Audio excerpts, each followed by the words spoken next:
Welcome, guys, to a new part of the global supply chain discussions. This is your host, Samajit Parida, and being a data analyst, I have gathered all the points to the best of my knowledge.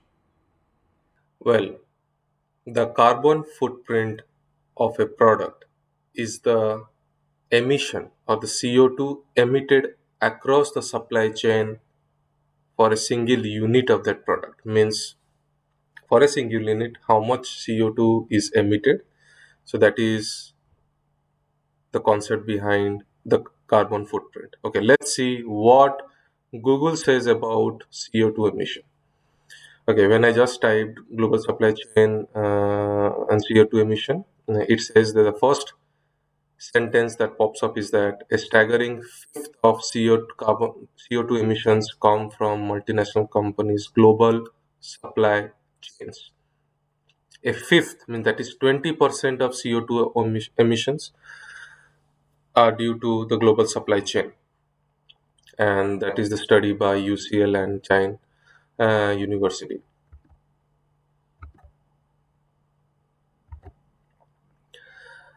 Carbon accounting, because of staggering or surprising numbers, carbon accounting is going to be a part a part of the decision making process for each organization. So people are very serious about CO2 emissions. There are a lot of initiatives, a lot of toolings coming, and these tools are implemented in the company's prime website only, because now customers are looking into carbon footprint disclosures. So there is a lot happening. There is a lot of consciousness built up. There is a lot of advertisements, and also there are a lot of policies that are coming into actions against curbing the carbon dioxide emissions. Okay, let's take a scenario. We will see about the policies in short time in a video, but let's take a scenario of a product. Increased imports from China consisted window air conditioning equipment, selling other fans and compressors. Well, global supply chain has its foundation as demand and supply. When there is demand, there is supply. So, because one country is demanding more products, so there is a supplier who is taking the initiative of creating those products and supplying it to the country.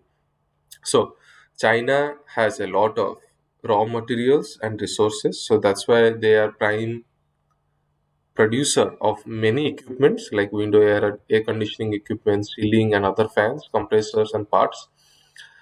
And USA is prime importer of these equipments. Let's see the research paper. US imports of air conditioning equipment and parts in term by 1.2 billion, 10%, as imports China rose by 555 million, and from Mexico 364 million. The snippet was taken from this article. Temperatures in the summer to increase demand for both air conditioning equipment and parts used in the production of such equipments.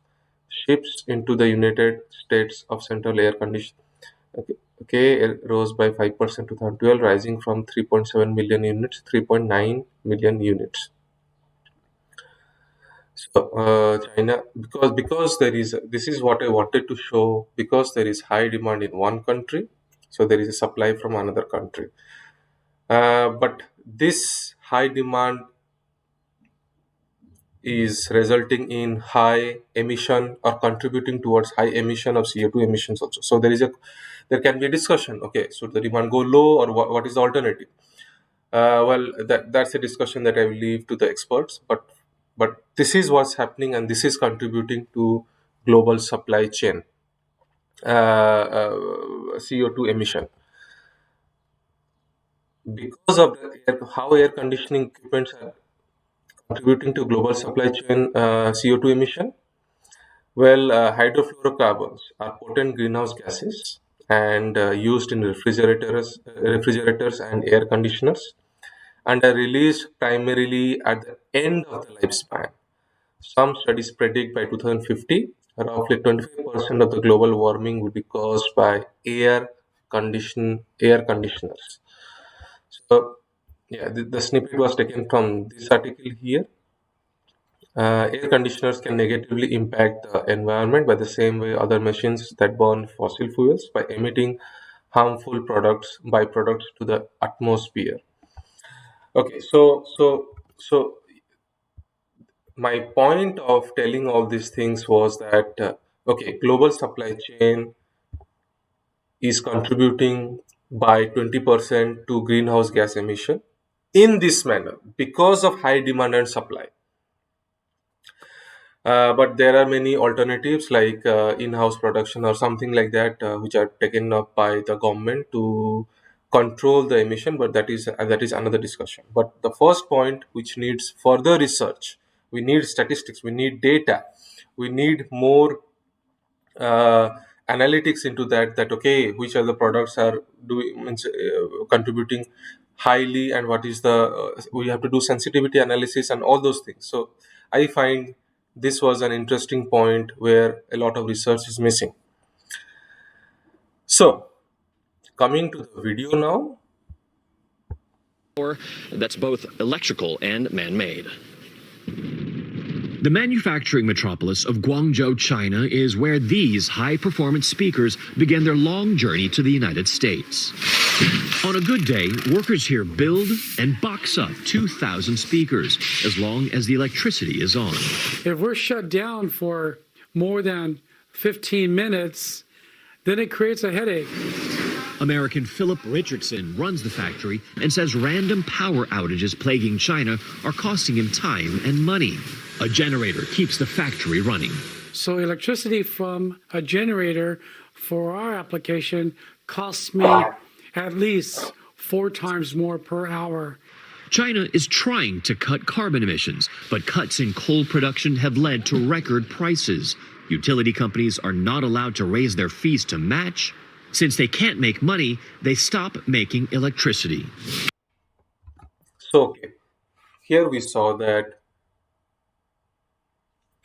there was a time when, because of high demand, there are many companies and creating more goods and supplying it to the other countries at a cheaper price because the production was high. But now, though we have affected the mother earth in such a way that now the company or the countries or the heads of the countries are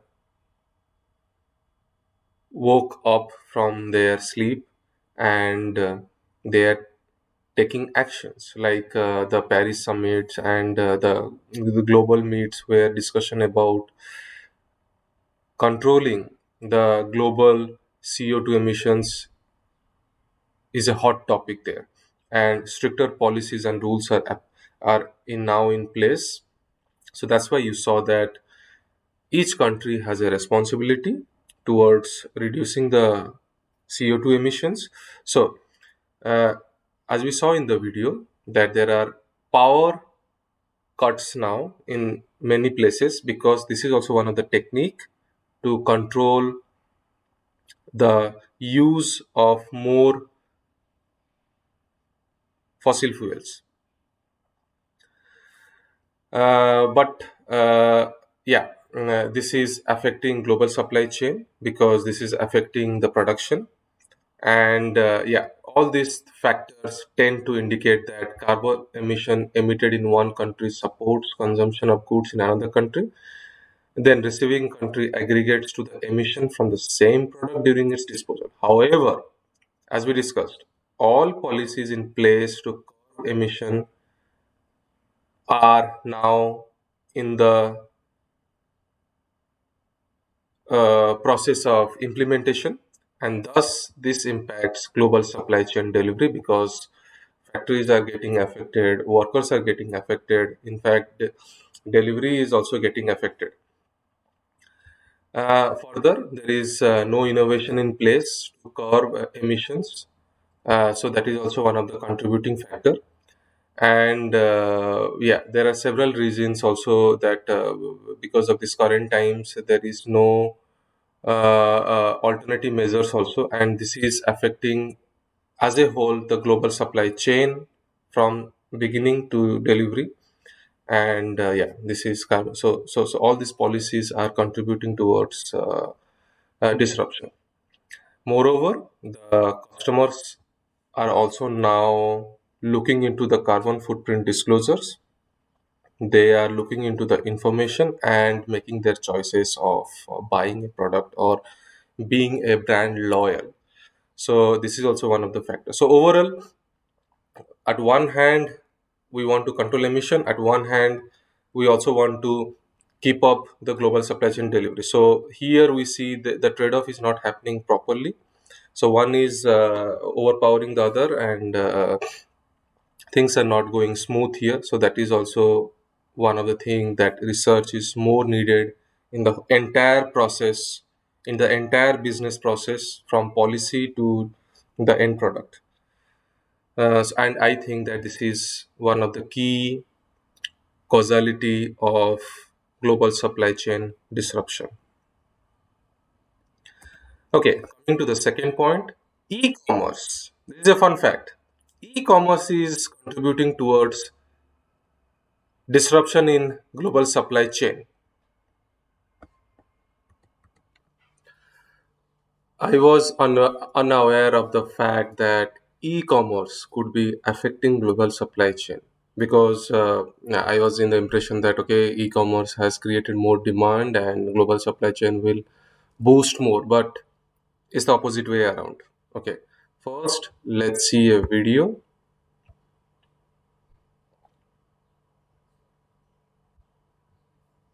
When someone from another country buys something, for example, from the US, and they get it shipped to them in that country. So, first off, I want to talk to you about supply chain issues and logistics issues. Over the last year here in the US, we went to the store a lot of time and stuff just wasn't there. Has that promoted cross border e commerce or has that hurt cross border e commerce? Generally speaking, Frank, I think it has promoted e-commerce. We have had a very unique period of 2 years where consumers around the world, as stores in their local countries, local neighborhood, were closing, were basically having to So they say it has promoted. access global goods. And they started discovering that buying directly from brands and retailers overseas was actually quite convenient. They started trusting the process, and therefore we're seeing a lot of cross-border trade right now. You know, by all forecasts, So this is the benefit of e-commerce. the cross-border in the consumer goods space should reach about 750 billion US dollars by 2023. So a massive growth over the last couple of years that we see now in a sustained way as consumers are getting used to buy cross-border internationally. Well, you certainly work with some global brands, including Nike and Estee Lauder. One thing you do is you localize their websites. Why is that important for companies as they try to promote direct-to-consumer sales, especially across borders? I think consumers' experience has got to be as local as possible, right? So you behave in a certain way, you are used to some payment methods in your domestic market, and therefore you want to make sure that brands, as they reach out to those global consumers, are offering the same easy, convenient, trustworthy payment options, return options, and direct communication This is one of the key point. with the brands. So our view is that we need to be as native as possible with our technology and the service that we provide to our global brand partners. So you're obviously trying to help companies increase their sales.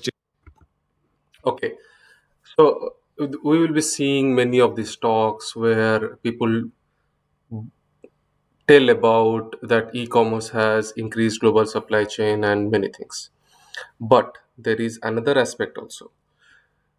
With increase in e-commerce, the expectation of the customers are also changing. Means everything needs to be fast in the current market now. Consumers cannot wait. They need their product tomorrow. Consumers shifted their buying patterns dramatically, and this is has been described in various research papers.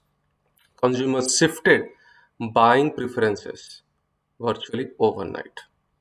Well, in the competitive market, customer is the king because that is the how the world works now. If you have a stable customer base, then yeah, your earnings and revenues will increase.